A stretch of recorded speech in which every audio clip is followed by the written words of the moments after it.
3.3, using Newton's laws, force and Newton's laws. So what happens in a car crash? In a car crash, anything that is not buckled down will continue to move forward at whatever speed the car was moving. So if it's going 30 miles an hour, when the car stops, these people, these dummies, will keep moving forward at 35 miles per hour. It's inertia. What's in motion stays in motion. All right. What's at rest stays at rest. So if you're locked down with the car, when that car stops, your body will stop with the car. All right. That's what a safety belt does for us. Also, we have airbags that help to keep us from getting injured. Okay. That helps slow us down. Air resistance. As a person, the skydiver jumps out, gravity's going to pull them down. Remember, the normal force pushes up. Well, the normal force in this case is air resistance. It's going to push up on this person. Sometimes it's called air friction or fluid friction, but air resistance pushes back up. Okay. Now, it's not strong enough to support the person as falling through the air, so we have to have a parachute. But air resistance is the normal force that pushes you up when you're falling through the sky. Let's take a look at some air resistance here. In this picture, or in this little video, what this is the air resistance is not balanced. It's blowing at an angle. The wind's blowing harder at an angle than from air resistance. And it's the worst position in the world. I'll tell you, bad news filters through the crowd fast up at the top there. But Ralph Voge is an accomplished ski jumper, and I'm sure he'll handle it well. Oh, gee, he's in trouble too. Get down there. What a save. Good save. Great save for Ralph Vogeberg, and you can hear the crowd.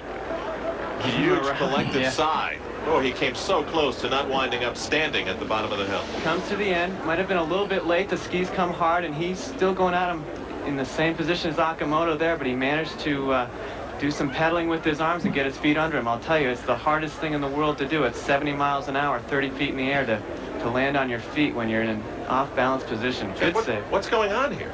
You know, Al, as I look around, I can't really tell you. The conditions look good for flying. I can only think that maybe, given this World Championship event, some of these...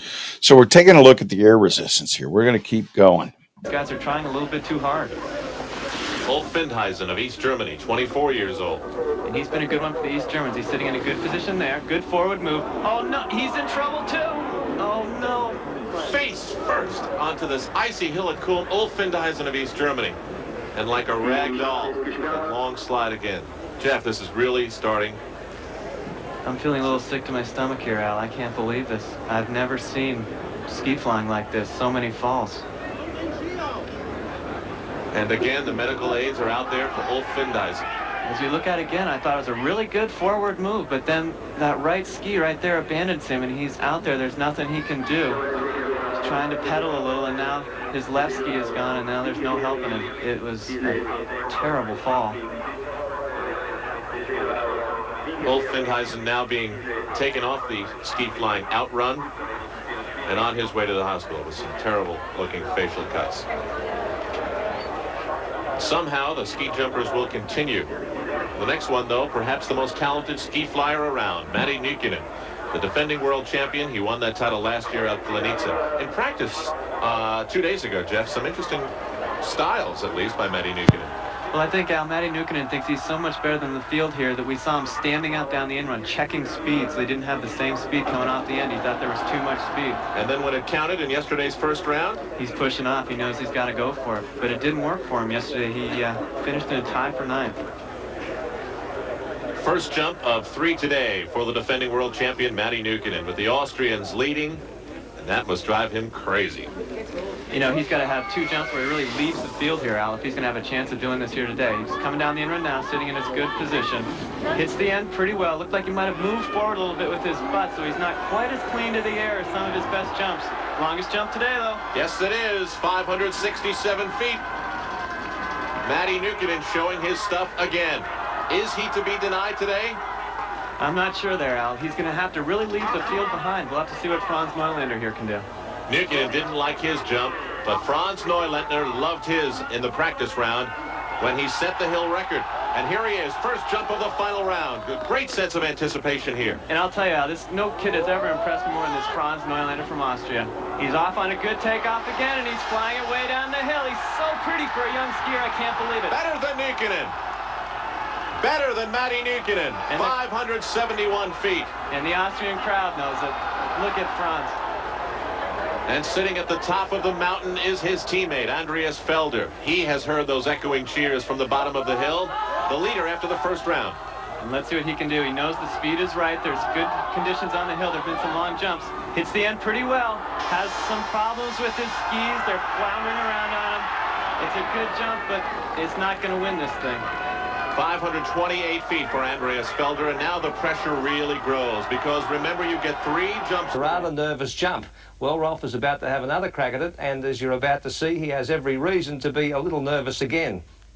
At the ski flying hill known as Kulm in Bad Mittendorf, Austria, the 9th Ski Flying World Championship continuing, moving to the second jump of the 3.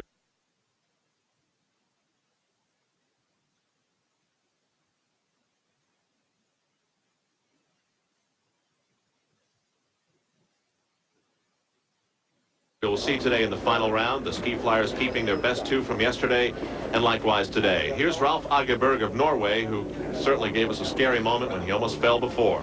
And I'll tell you, Al, I don't even know why he's out there. He's not in a position to win this thing anymore. He's just had a really scary jump. I'd be hanging him up, but here he comes. Good forward move. Now he's in trouble. G2.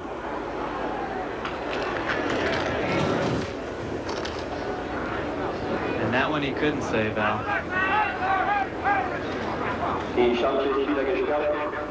And for the 3rd time today, medical aids are out there. Jeff, we talk about fear and why the ski flyers are scared. I'm really starting to ask why we're here and why they're doing it. I don't know. As we look at the jump, it looked like a good forward takeoff, good move, and his skis cross. When that happens, they tend to lose the pressure that's holding him up, and now he's just... We've seen that position before today. I don't need to describe it to anybody. It's trouble. Tremendous impact on the mountain and maybe something worse. Watch this ski. Oh, looks like it got him right in the eye, Al. He's conscious at least. That's good to see.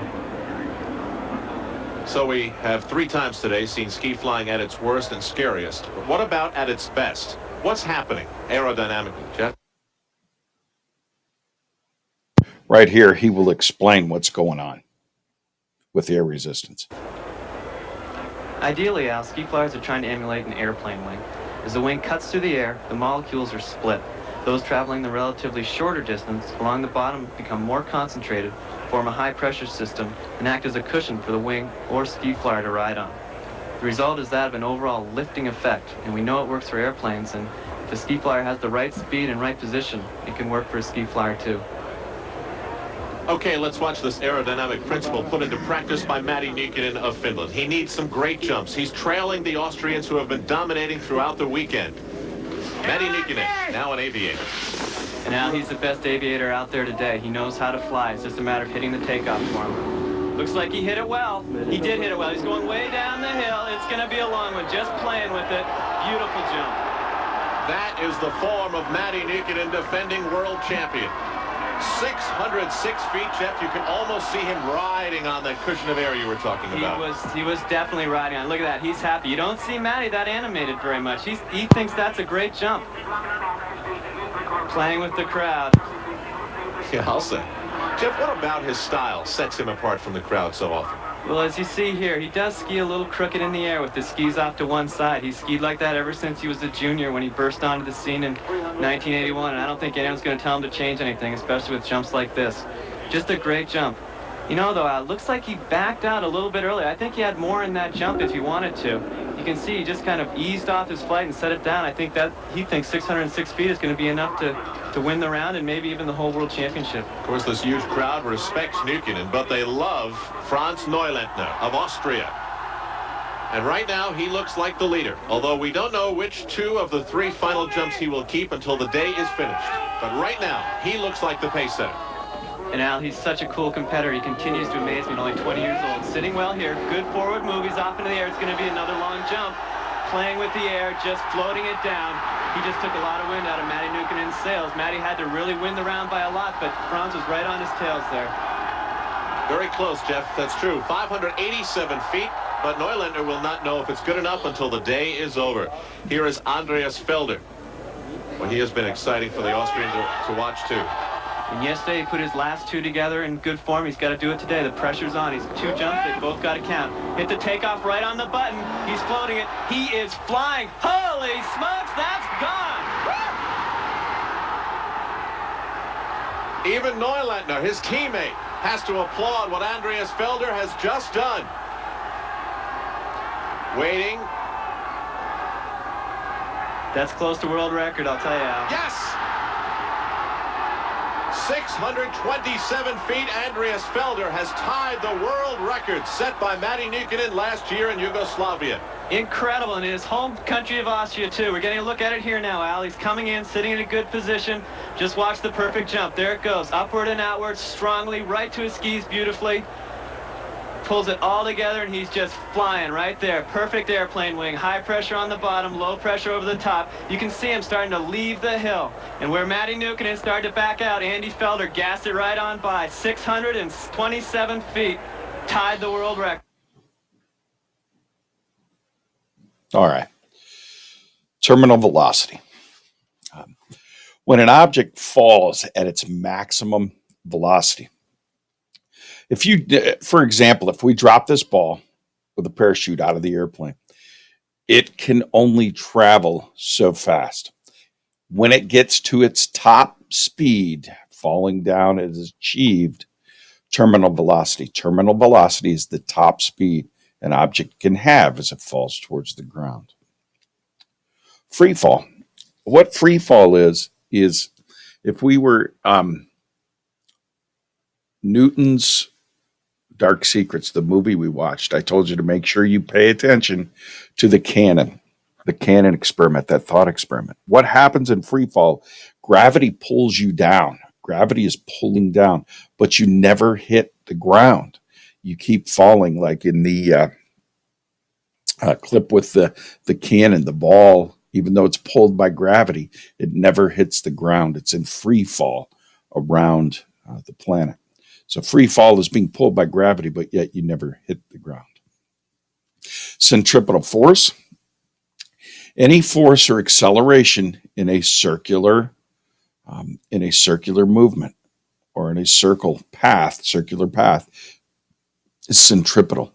So right here, this is a centripetal force that they're feeling because it is the force of centripetal force is holding them in.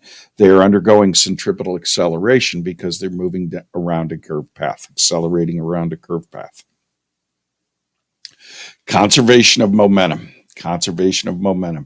Momentum is always conserved. So if you see in this case, if they pull 3 lights back or 3 of those balls back, then 3 have to go on the other side.